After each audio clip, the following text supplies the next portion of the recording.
The U.S. Embassy's move to Jerusalem added fuel to a fire that was always burning. Protests along the Israel-Gaza border intensified. The response was brutal, leading to the deaths of at least 60 Palestinians. Today, there was a lull in the protests, but it's a quiet that might not last for too long. WION's Daniele Pagani reports.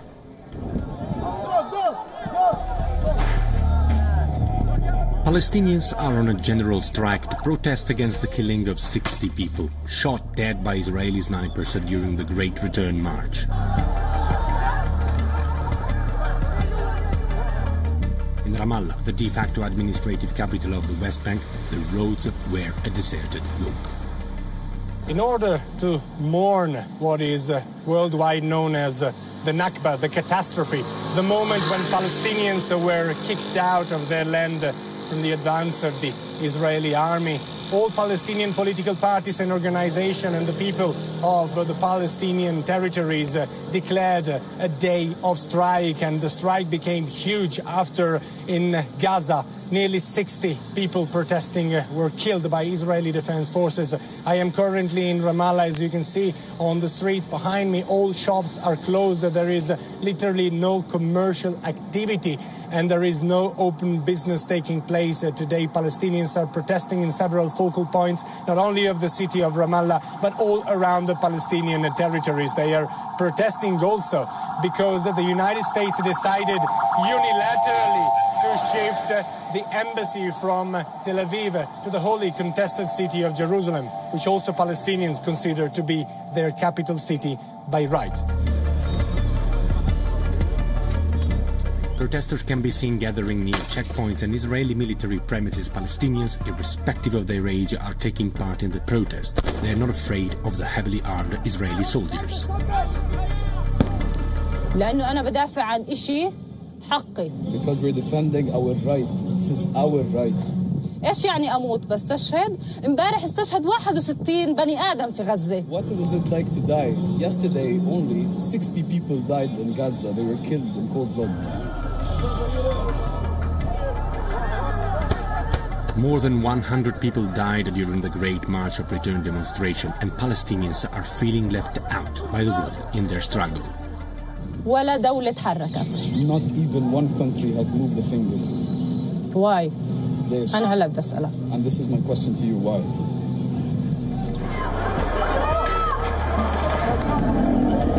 Palestinians have been burning tires to protect themselves, and they use slings and stones to target Israeli soldiers walking down the Beit El Hill. Security forces have been responding with extremely powerful tear gas, rubber bullets and live ammunitions. Right before the Israeli charge, protesters start retreating and we reach a temporarily safe spot. Israeli defense forces are now charging the demonstrators and the tear gas is reaching the demonstrators. Is very hard to breathe. But it is not the end. Palestinians have been taken to the street to make their voice heard for decades. They calmly regroup and go back to the first line. Ambulances are ready to treat those injured. And it is not only the Gaza massacre that is bringing Palestinians on the street. To add fuel to the fire, the United States unilaterally decided to recognize Jerusalem as the capital city of Israel. But this is not what Palestinians think.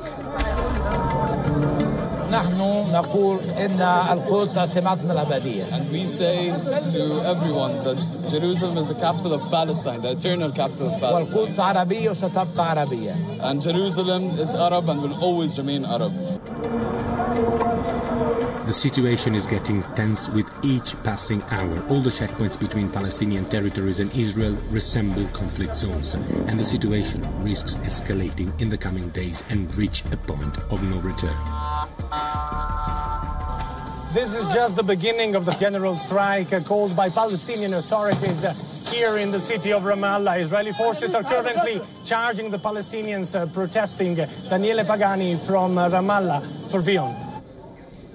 In fact, Daniele Pagani is joining me now from Amman in Jordan. He's WION's West Asia Bureau Chief. Daniele, good evening. You're back in Jordan, but you saw the violence first up in front of you while you were there along the border.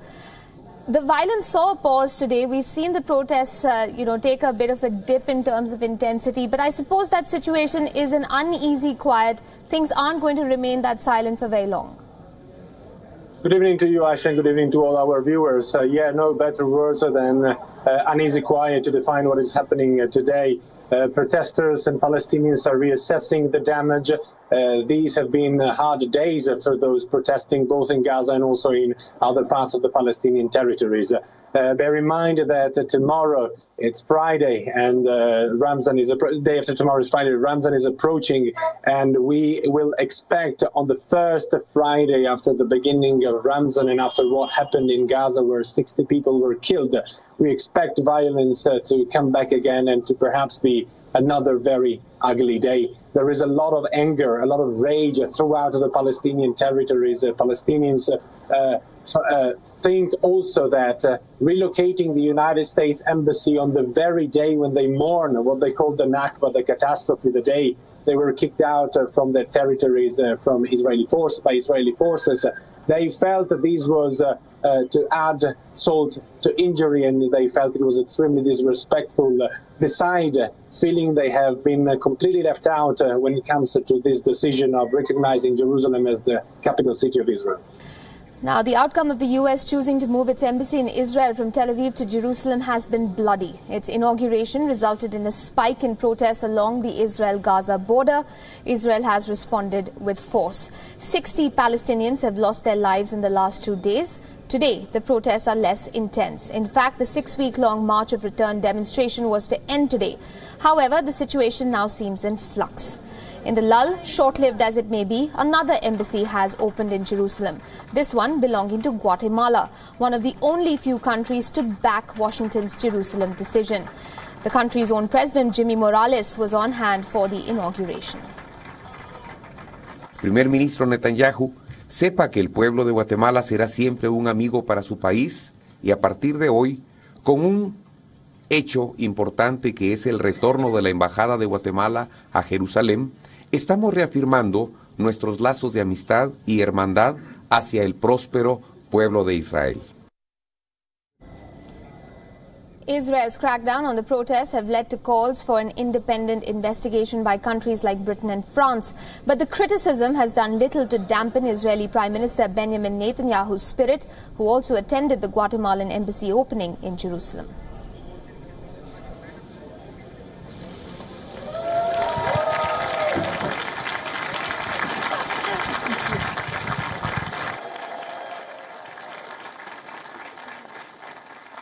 The Sephardi Chief Rabbi of Israel, Rav Yitzchak.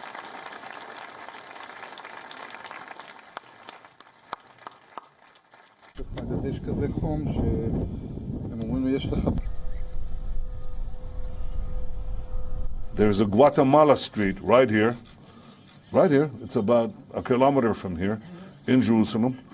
There's a Guatemala street in many cities and many communities in Israel, because we remember our friends, and Guatemala is our friend.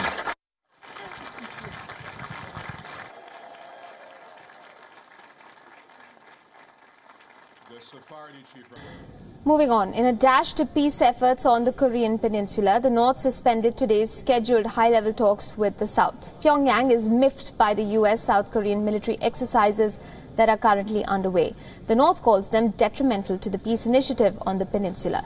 North Korea's official Korean Central News Agency called the U.S.-South Korean Max Thunder air combat drills a provocation and said that Pyongyang had no choice but to suspend the talks.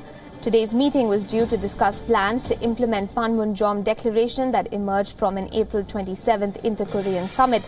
The two nations had then agreed to formally end the Korean War and pursue the complete denuclearization of the Korean peninsula.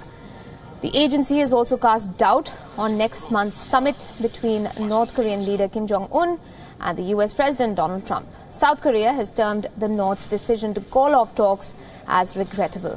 Meanwhile, a North Korean expert has said that Pyongyang intends to make its demands clear by postponing the inter-Korean high-level talks.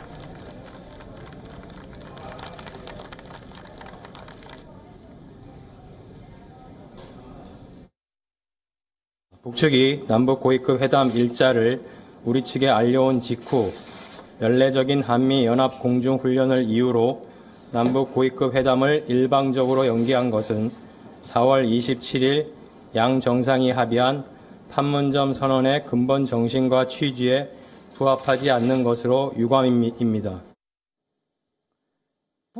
The United States, if North Korea demands, needs to show its willingness to talk with North Korea about the issue of deploying strategic assets to the Korean peninsula. And furthermore, the US needs to persuade North Korea with a message saying that denuclearization is not a prerequisite for guaranteeing the security of its regime, but denuclearization and guarantee for the regime's security can go together.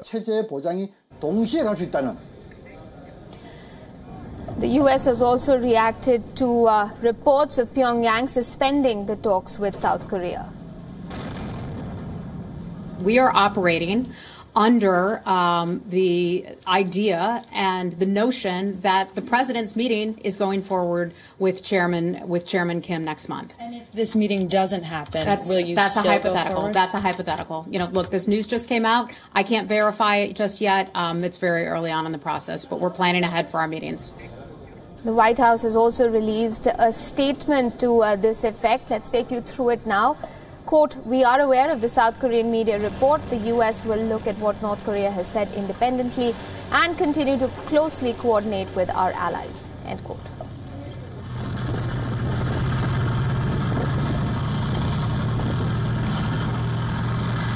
Even as that storm brews in the Korean peninsula, a severe storm has ravaged parts of northeast and mid-Atlantic regions of the United States.